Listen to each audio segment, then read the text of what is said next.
Hello and welcome to E-commerce Uncovered. I'm your host, Matt Lady. Each and every week, I get to talk with and learn from enthusiastic guests, freelancers, agency folks, in-house marketers, and founders, all in an effort to help you bootstrap your D2C brand profitably. We got 2 episodes a week, which will have you staying up to date on the ever-changing industry and learning fundamental concepts and tactics to apply to your brand. Enjoy the show. Today's episode is with a self-proclaimed seltzer nerd, a D2C newsletter contributor, the head of brand and community at Wonderment. Wonderment's a not-so-average order tracking app that helps manage your 3PL, send delayed shipping notifications, trigger review quests, and much more. And last but not least, Forbes 30 under 65. Please welcome Juliana Casale.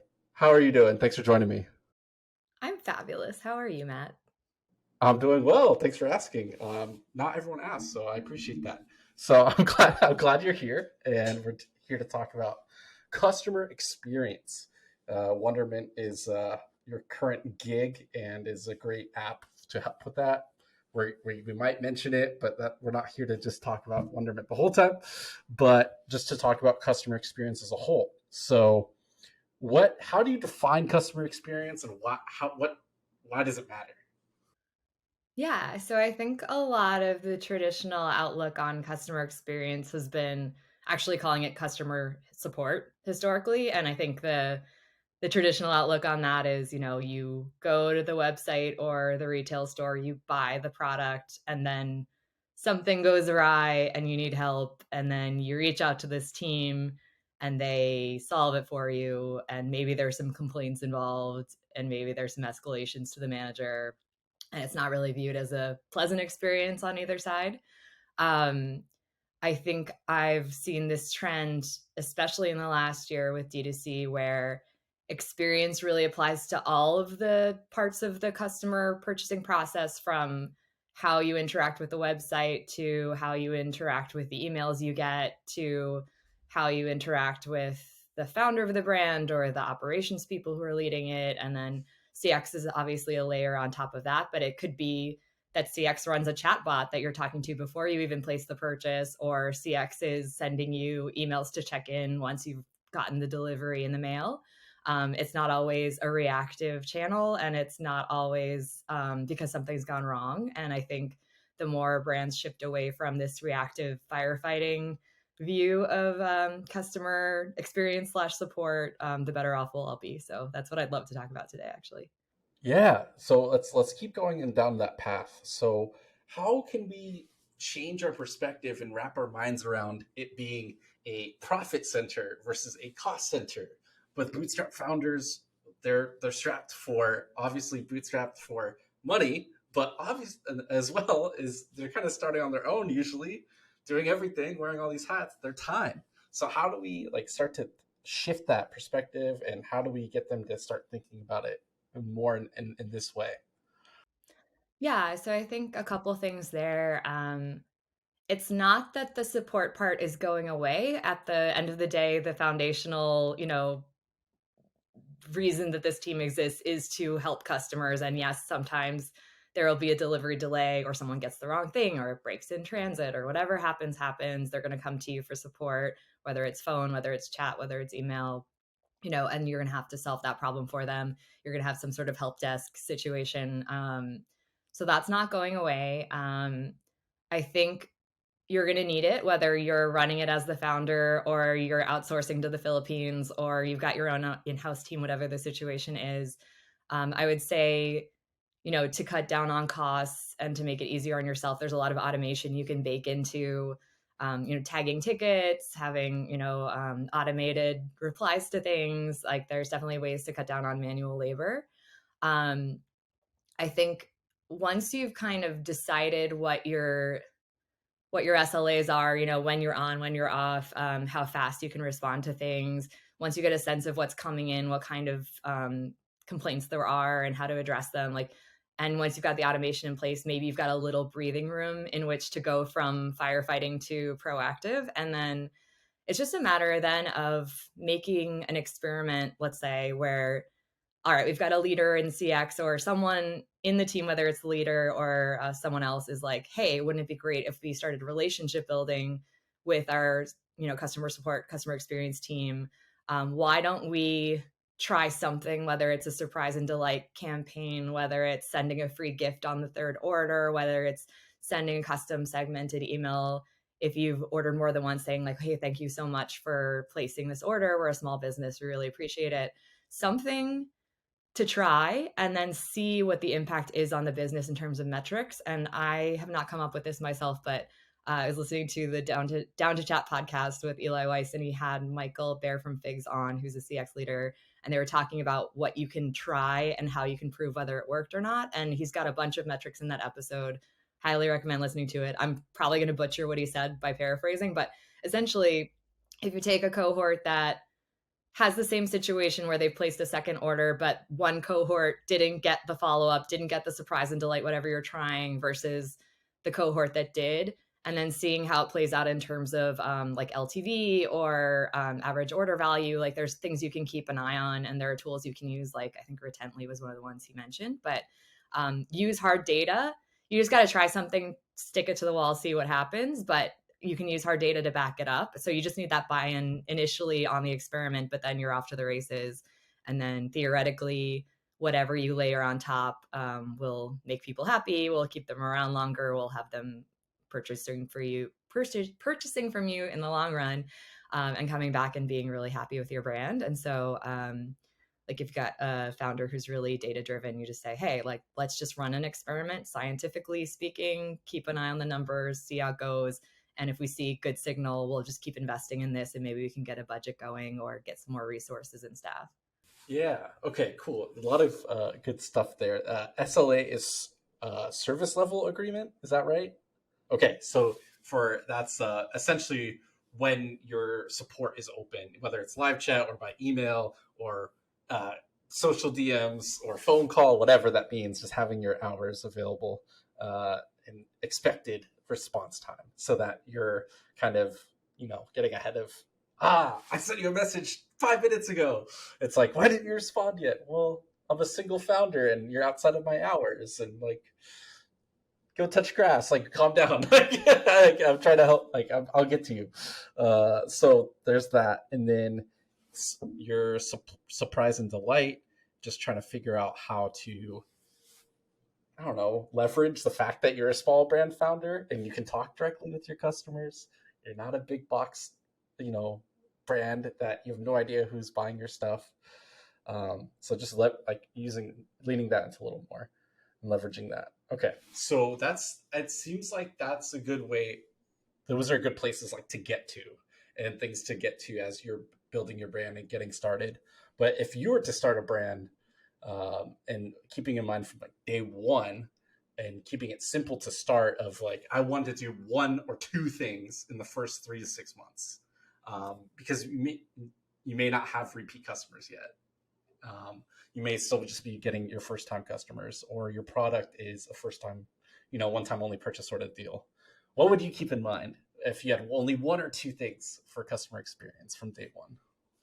Yeah, so I think you nailed it with saying you're not a big box store. I think a lot of D2C brands, either consciously or unconsciously, compare themselves to Amazon, feel like the expectations are there that they're going to do the same thing. What's really interesting is I was just reading this, here's Retail Brew article where they talk about how it's a fallacy that people expect 2-day shipping. And when you actually poll shoppers, they don't want that if you explain what the impact is on the environment, on costs, on all the downsides of it. If you explain that, then they're totally fine waiting 5, 7, 10 days, as long as you set that expectation up front. And I think, like, you're not the big box store. Lean into it. You're a person running a business. You have a mission, you have values, you have passion behind why you created it. It's really hard. You're not going to nail it off the gate. You're not perfect. So if I were starting my own brand, I would lean into that in every channel possible, from the marketing site, the about page, explaining why I started it and how I'm a 1-person operation, or maybe 3 people operation, show a photo of the team. Like, here's who's going to be handling your order.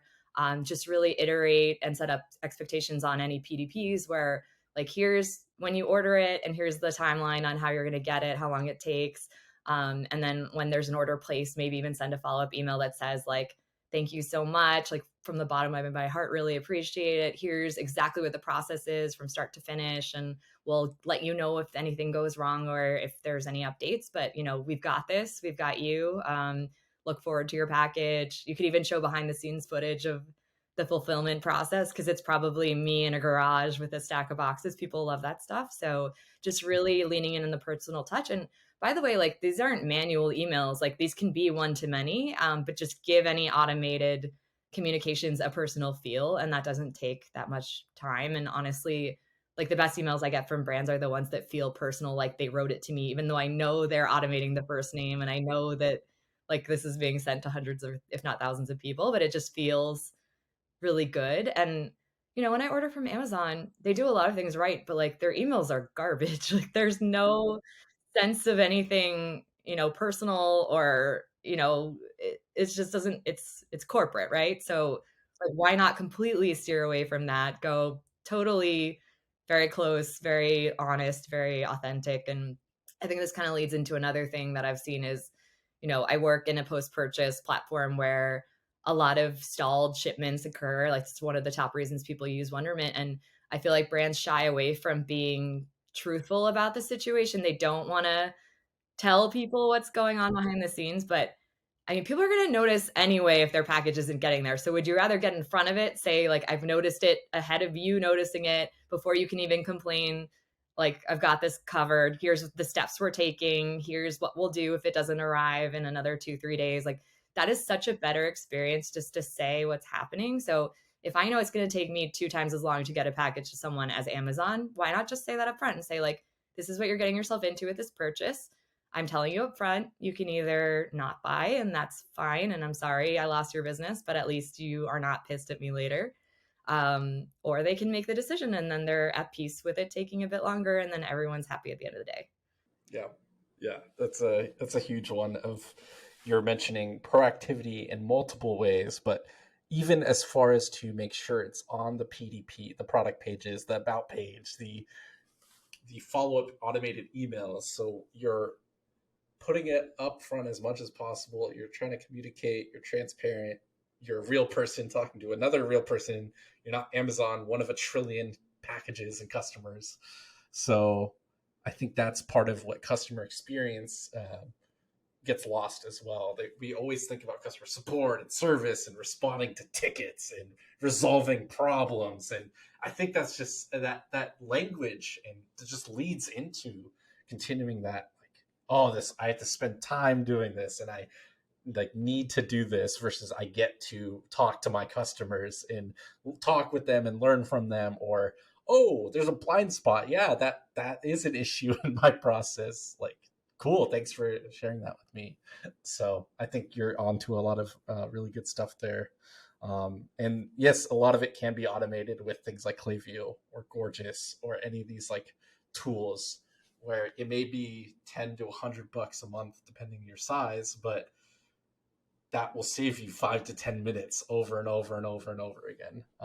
Yeah, for sure. And another tip that I would probably put into place pretty soon in the 3 to 6 months process is I think it's so easy to get bogged down with tickets, especially in the beginning if you're a one person show. And this is a tip from Zoe Kahn, who runs CX at Chomps. She said, if you've got a contact form that people go through for support on your website, you can automate it so it tags the tickets with different situations. And that way you can kind of have a high level view of the types of tickets that are getting filed. And that way you know what automations to build first. And that's like a kind of cheat code to not getting bogged down and overwhelmed by all these things coming in. Yeah, no, Zoe shared either that exact tip or something very similar when I chatted with her.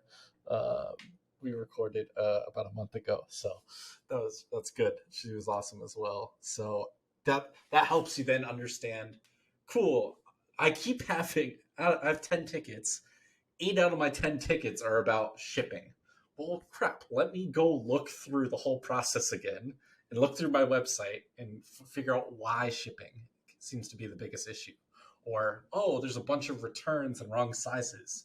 Let me figure out how to better communicate the sizing so that there's less of these after the fact. So that 5-30 minutes, however long you spend looking through your site, making those edits and changes, can save you all that time later on.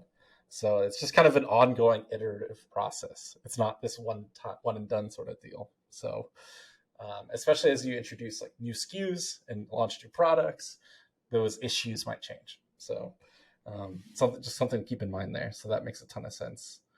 That's really good of things to keep in mind from day one in the first couple months there. So as we keep building on top of that, what would be kind of, you have that 3 to 6 month like period, you get the basic, some of these basics, these things down. What's like the next step? What's the next layer? What kind of is a basic but sort of advanced thing, intermediate kind of step that you can take to really level up your customer experience? And that could be on the support side, it could be proactively. What would you kind of recommend people start looking into? Yeah, so I'm seeing this really awesome uptick in CX people as consultants. So I'll explain. I've got two examples. So Jones Road Beauty, they have, your average support agent who comes from a CX background or, has been trained on it, can answer basic questions about the products because they've been trained on them. But then they also have like former makeup professionals that also are customer support agents. And so if you come in to the chat and you get matched with this person, they can actually make recommendations for the product. So it's less of a I have a problem, you're going to solve it, and more of a I'm going to buy this, but I need guidance on what to buy. And it's an online website, and like skin tone's really hard to tell on a screen. And they only have one, as far as I'm aware, retail store in Montclair, New Jersey. So like, unless you're going there, like, it's really hard to know if you're going to get the right thing. And I'm sure the returns on that are very high. And so it's in the best interest of the customer to guide them on, what kind of shade of their foundation to buy. And it's also in the best interest of Jones Road Beauty to, reduce returns, reduce any friction, get people to buy again because they're really happy the first time around. So I've noticed that's like a really awesome offering that they have, and people, instead of going to support to need support, are going to support with their purchase needs, and then getting matched on that. Another example is so Ridge Wallet, one of our customers, traditionally has been a wallet company, but they are branching out into other SKUs. So now they have like men's rings, and they have watches that they just rolled out. And so I was talking to their CX lead, Whitney Graham, and she was saying whenever they have a new product launch, they actually get either in-house or like external experts to come in and help everyone on the CX side understand the product, how it works, like any questions that might arise about it, so that they're all educated and can, talk from the same playbook around like FAQs. So they're not just going in blind and all of a sudden these tickets come in for this new product and they don't know anything about it and can't really, help. It's like they very thoughtfully and purposefully make sure that information is available to the people who need it so that they can educate the customer in turn. And that way, again, the experience with the product's better. They're a more informed purchaser. They probably have a better, longevity with the company because they feel like they can trust that if you buy a watch from Ridge, even though they're known for wallets, that you're still getting really high quality product. And so I think that's also a really great way to approach it. Yeah, really good two examples there from Ridge and Jones Road Beauty. And if you don't have a CX team, you don't have a CX lead, and you can't afford outside people, and you're just kind of still doing it yourself, maybe you have 4 hours of help a week from someone else. Just trying to think about all the objections and questions you've been seeing and adding it to the product page at least ahead of time would be a huge first step as you launch new products. Like just to have that in your new product launch sort of sequence and setup, so that cool, I think this is what people are going to ask about. This is what they asked about this product. I'm going to just like sit down for 30 minutes and try to answer all these hypothetical questions, put on the product page, and kind of track and iterate from there. So I love how they like invest that much time and resources into doing that, especially since it's such a different category. It's no longer just a wallet. It's rings and watches, and they have accessories and stuff too. with keychains or AirTag kind of covers and stuff like that, I believe. So yeah, that makes it that's really cool. Yeah, and I really love that point too of like, again, with the setting communications and expectations up front. Like, if I were the founder and I'm fielding these tickets personally, I would want to try to cut them down as much as I can ahead of time. And so you're right, like FAQs on the product page, FAQs in general on the site. That would also be really good for SEO if anyone's Googling like my product plus question, like you can answer that up front, get more traffic. And then again, when somebody places an order, you can put that on the order confirmation, out for shipment, delivery confirmation. We also order tracking pages you can brand. So again, like product info up top about when they're getting it, but then on the bottom, it's like, how do I use this? Is there a warranty? What happens if XYZ happens? All that stuff that people want to know. Like you can kind of cut those questions off at the knees for the most part, or at least eliminate, let's say, 50 to 70% of it for yourself if you just put a little more legwork into the front end of it. Yep.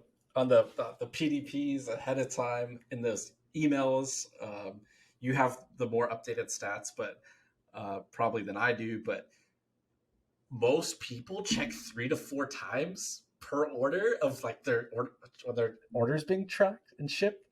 Uh, Mm-hmm. that's a lot. If that's everyone else in the world, that's incredible. I don't check I'm just like it'll get here when it gets here. So like that's the person. Wow, That's me you're personal. That's fly me by the seat of your personally. pants kind of guy. If I'm ordering something online, I don't need it by a specific time or like for something, right? I'm just like, it'll come when it comes. So I know that's the stat though. So that's a huge opportunity to be able to, like you're saying, communicate that along the way. Here's the FAQs again. Here's the expectations. Oh, we just shipped it out. And oh, here's how to use it if your product needs more education than average, or here's how you set up the mattress in a box, like right, maybe like it's much different than a typical mattress that you just like haul into your house. So there, depending on the situation, the product, you may be able to kind of be more proactive and get ahead of those, um, and then be able to, that saves you time. You go like, hey, like this is the answer to your question. It's right here. Whether you just send them the link to that thing or be able to mention it there, use that as an opportunity to kind of get feedback. Like, oh, did you not see this email? Or what should I include in this email? Like, or how would you prefer to be communicated with? Like, those are opportunities to like learn and talk to your customers versus just ticket resolve, and like just try to like check it off this list. So Exactly. And I mean, another interesting point is, I listen a lot to Repeat's podcast and read a lot of their content. I love what Alex is doing over there. And one thing that they talk about a lot is in order to get someone to make a repeat purchase, they have to use the purchase that they placed first.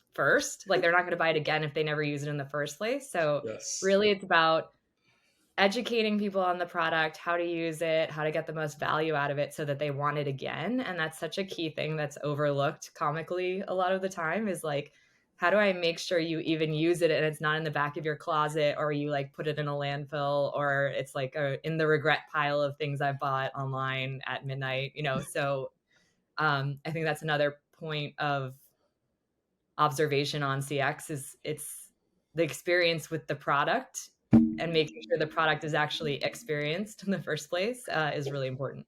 Yeah, the customer experience of the product being used, of them benefiting their life, actually applying the skincare, actually trying out, providing scenarios of when to use the makeup that you just got, what other pieces of an outfit you could combine to wear the new top, what like just providing more real life scenarios to kind of nudge them to, and this can be in your normal marketing emails as well after the fact, not just the 4 post-purchase ones, right? Just kind of keeping top of mind, providing them information and scenarios of like when to use your product and how, or so yeah, that's it's really simple, but I'm kind of just like, Yeah, that is, really good. That's a really big point. So they can't come back and purchase if they still have a full bottle or a full case or pack of whatever that they bought already. Yeah, and the other thing is, if it's food or like let's say a sauce, like give them recipes to use the sauce so it's not just sitting in the pantry and they don't actually put it on something. If it's a vitamin supplement, sometimes those take weeks to kick in and you don't want someone complaining on day 5 that it's not working. So again, with the setting expectations, education part, like letting them know, hey, you've got to take this consistently every day, and most people on average see results around X time. So at least give it that much time. And then, I mean, something I'm seeing with brands that do CX really well is they'll follow up with you via SMS, via email to say, hey, it's been 3 weeks. That's usually when people start seeing results. How are you feeling about it? And that way they can say, yeah, it's working. I love it. And then you've got a testimonial. Or they say, no, it's crap. It's not working. And then you can make it up to them by giving them like a free extra month to try it out longer or giving them a refund so they don't complain to their friends. There's definite opportunities there to either accelerate positive sentiment or decelerate negative sentiment. Yeah, yeah, yeah. I love the opportunity to get that a case study or testimonial or review. That's something that you can share as well in between, after they purchase and during that window of them trying it out. Is especially with supplements, like, oh, on day 5 you may not be seeing anything, but Sarah and Jeff and so the before and after of after taking this for 3 months, right? Like sharing those to keep them like, oh, I like they did it, or like they saw results. So it's not just a basic customer review where it's 5 stars, works great, like taste doesn't taste as bad as other supplement like kind of things, right? It's this like transformation, and so you're really trying to connect with people. So I think that's a really good thing to keep in mind, especially for someone who is both working on brands that actively exist and have different products, and then also as someone uh, launching products and brands soon. So it's just trying to keep that in mind. So that's awesome. Okay, so what's like you mentioned it earlier a little bit about surprise and delight, and so this more proactivity, this comparing someone who didn't get a surprise and delight gift versus someone who did. I think I want to talk a little bit more about that before we start landing this proverbial podcast plane and come in for a nice landing. So, how do we like? What do we? How do we think about that? What do you mean by proactive customer experience and surprise and delighting? Like, what does that mean actually?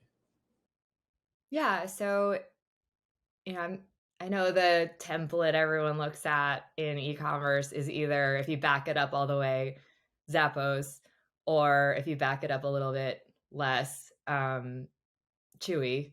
Those are like the two brands that everyone talks about for surprise and delight because let's say Chewy, for example, if your pet dies, they like give you a pet portrait based on a photo, like an actual physical painting, or they like send flowers to your house, or like any food that you ordered through them that you can't use because your pet died, you can like donate it to a shelter, like on them, no problem. So like that's like the gold standard. So like I think that just means you're actively listening as a CX team to people's situations. You've probably got a budget that's already approved from leadership to spend on those things because like if we spend $100, we might get, thousands of dollars long term in, word of mouth and, customer loyalty. I like to think that maybe they're just doing it because they know it's the right thing to do. But, obviously knowing there's a bottom line to every business and that you care about revenue and metrics, it's a savvy business move also. Um, yeah, like it doesn't have to be that elaborate. It can be small gestures.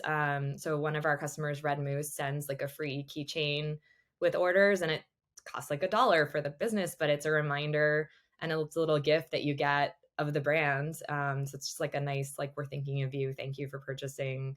Um, I've gotten emails from founders before that like just say, "Hey, like thank you for placing a third purchase. Like it really means a lot to us." Like, and whether it comes with a code for the next order or whether it's just a heartfelt note and a photo of the founder, like that just feels really nice. But then yeah, it can get a little more tailored. So if you've got, situations where I know like Eli from Jones Road Beauty used to work at Olipop, and they have like a famous story where a customer was ordering Olipop for their wedding, and the CX team bought something off their wedding registry as a gift, like a surprise gift. I mean, you can like it can kind of be up to the discretion of the person what they want to do based on what they're hearing on the other end of the line. So it can just be like we've got budget to do random acts of kindness, or it's like we always do one of five things depending on the scenario. Um, but yeah, I mean, it's up to you to figure out how what you're going to do aligns with your brand and how you can best serve your target audience and what their needs are, and whether you want to focus on turning negative situations into positive or positive situations into more positive or both. So I guess it just depends on how you're feeling. But yeah, it can be as small as a dollar keychain. It could be as large as a pet portrait. It really just depends on how much you want to invest and how creative you want to get. Yeah. Oh man. That yeah, Zappos and Chewy, like you mentioned, are the kind of the two big examples of over the you know Zappos literally like 2 decades or like decade and a half. Chewy, And we're still talking about it. yeah, still talking about it. So it kind of has that ripple effect. And so this one thing you might do for one customer, it's not like you put $10 into Facebook and you get your $25 back today, but you put $50, whatever, into that customer, they'll surprise and they'll like, whoa, this is so cool, so thoughtful. They might share it, they might talk about it, they might keep you in mind if they're thinking about gifts for people, or when their product runs out, it's a no brainer, stuff like that. So I think that's really cool. Exactly. And I mean, the great thing is that the people who invest in post-purchase experiences, like especially our customers, like they really care a lot about the pain. Like all the CX leaders I work with on a day-to-day basis really care about the customer's pain points. So that's really what drives them to try to be proactive, to try to build relationships. They really want to help at the end of the day. Like they're very empathetic, which I love. And it's not just the Chewies or the Zappos of the world that are doing this. Like, okay, so for example, Eucora, one of our customers, is a UTI solution. So they send you like they're very on top of sending you what you need quickly, because obviously it's literal pain you're feeling in your body. And they're very good with the education upfront about how it works on their website. When you have the order emails post purchase, like all the FAQs they try to answer upfront. But then it's like they form these actual friendships and relationships with people when they write in about what they're going through, their struggles, their health challenges. I think my favorite thing from interviewing the head of marketing and the head of CX together was they said one person who wrote in became one of their like best customers, just very loyal to the brand, and they ended up introducing it was either the head of marketing or head of CX's mother to this customer, and they became best friends, like best friends for life, just because like they both were going through the same health struggle, and like they connect people together, and it's not just like the relationship between the brand and the customer, but it's like building relationships between customers. And like when you talk about community and meaningful connection with people, like that is just the heart of it all. And I love that story. Yeah. Wow. Yeah, that's so good. And like that ROI, if you even try to have a return on investment, is like you can't really quantify it, Yeah, how do you but put a dollar you, amount on that? you can't. But at the same time, those can be the things that move the needle for a brand like this, that you stand out among. There's a lot of brands have unique takes or alternatives or pieces of products, but there's very few DC brands inventing a whole new product and category. So this is how you can stand out, is human to human and connecting on that level versus, oh, our product's just better, so that's why you like and buy from us. That like a lot of the times that's not the case. So I think this is really good for people to like keep in mind, keep thinking about. Yeah, it is So kind of ironic because when you treat the customer right, you will be more successful as a business, but it's hard to make the business case to treat the customer right. So unless it's kind of baked into your DNA as a brand, it's really hard to make that argument. Or if you have a CX lead who feels really strongly about it. So it's sort of like a catch 22 scenario. But for the brands who do care and invest, like the rewards in terms of revenue are amazing. Like, Yeah. I mean, you can see Patagonia, for example, like killed it. And that was their whole ethos as well, is like high quality products that are good for the planet, like from someone who really cares about the mission and values, lives it every day, like great customer service. So like you can see there is a blueprint out there. It's just for every one brand that does that, it's probably another nine that don't. So Yeah, it's still we have these stories. It's becoming more popular. People are getting and understanding, especially as connected to marketing. That paid ads machine is, you can't just put in $1 on Facebook and get 10 back so simply anymore. Those years are long past us. So you actually have to build a brand and a business and this like sense of service and community. So I think this is we're all kind of talking about it now, and it seems like it should be we should be done talking about it by now. But clearly, we're kind of just in the beginning stages of all this still. maybe in So 2023. maybe we'll see. We'll see. I think it'll be more common, but I think it'll continue to evolve as we have more channels, people interacting on like literally like TikTok, where I see brands like pack orders for their customers, and then they like do it, and then they post it, and then that's how they get content and people interested. It's like cool, like submit an order, you get 10% off if you let us pack your order. That's how they get content out of it, and they're gonna pack the order anyway. So it's pretty interesting. So I think just things to keep in mind, that there's a lot of opportunity. As we're coming in for the landing, is there anything that I didn't ask you about that's been on top of your mind lately? If there's one more example or statistic, or just one thing you'd want to share with an early stage founder about customer experience? Yeah, so I actually do have one more example. I think again, like you kind of think of CX as behind the scenes, like they operate behind the scenes. They're not really visible. Like marketing's the visible face of the brand, and then CX is over here. Like no one sees us. We're just sort of doing our thing. But what I love is when CX actually has a seat at the table and is part of the marketing experience. So one example of that is Fresh Sends. So they have bouquets that you can send through the mail, but it's like a very branded experience with like a handwritten note, and it's like beautifully wrapped and like just really a great unboxing experience.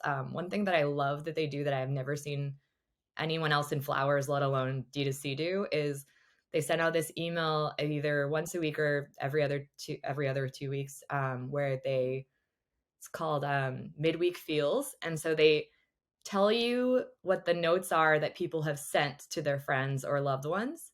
So it's anonymous, but it's like if I were to send my friend a note because she's having a bad day, or she finally met the man of her dreams, or is kicking cancer's ass, whatever it is, like it's like that sense of like personal, emotional investment in these stories of why people send these flowers. And so I imagine what happens is the CX team gathers these notes through the orders and then gives them to the marketing team to put in emails. But it's such a beautiful collaboration. And every time I get one, I'm like, it's like a minute out of my day where I'm like, oh my goodness, humanity is actually like not the worst. Um, and to have that come from Fresh Sends, it reminds me they exist as a brand. Great. Makes me feel really positive about their whole mission and values. Um, it's just great. Like it just makes you feel connected to others. And then you go about your day, and it's not interruptive. It's not trying to sell me anything. It's just like, hey, someone made someone else happy today. Like that's so cool. I It's love so that. cool. It's so good. And like you mentioned, it keeps you top of their top of your mind now. You might be thinking, oh, like that scenario happened to one of my friends recently, or my family member, or oh, it's this person's birthday coming up, and so they're like incepting you with like their like on purpose, on accident, whatever, to just keep that like good feeling in mind, and associating that 1 minute of humanity and hope with their brand, and you can keep going back to them. So that's really cool. Thanks for sharing that. That was a really good example there. So where do you want to point people to if they want to talk to you more about customer experience, about Wonderment, anything? Like plug away. Let's help you out. Yeah, so if you want to get in touch with me personally, I'm very active on Twitter. My handle is Attack of the Text. And then if you want to get in touch with Wonderment, I also run Wonderment social media. So that's at Hi Wonderment on Twitter. I believe it's also Hi Wonderment on Instagram. If you want to visit our website, it's wonderment.com. We also have our own podcast we just launched called Thank You Come Again. So if you want to check that out, it's on our website under resources, I believe. It should be wonderment.com/podcast. But yeah, that's it. Like, happy to chat, post-purchase, CX, talk about how amazing our customers are and how incredible what they're doing for their brands is. Like, really big fan of CX leads and operators. Like, they're the unsung heroes of D2C, I think. So anyone that has to do with logistics or support has my total admiration and awe. Yes, yeah, unsung heroes, behind the scenes machines. Attack of the Text, Hi Wonderment, wonderment.com/podcast. Those are all in the show notes. Go click them, go check them out. Thanks so much for your time. Really appreciate it. Everyone listening, thanks for tuning in once again, and we'll catch you on the next one. Thanks, everyone. That's it for today. Thanks so much for listening to this episode. I love being able to do this, continue to learn and meet people in this industry. Every rating, review, and episode you share with a friend means so much to me, as I'm bootstrapping this show as part of my media brand, High Key Geek. If you haven't checked out my other show, Brand Builders, you should. It's with myself and Tom Brown and Richie Machiko. 2 times a week, we talk in a much more casual setting, and we think out loud, we brainstorm, and we share our lessons as we continue to operate and run businesses in the D2C space today. We didn't exit, we didn't just consult and advise now, and we're in the trenches as we like every day still. So we're learning in real time and sharing it with you as we go. That's Brand Builders on High Key Geek YouTube, Spotify, Apple, or wherever else you find your podcasts. Catch you next time.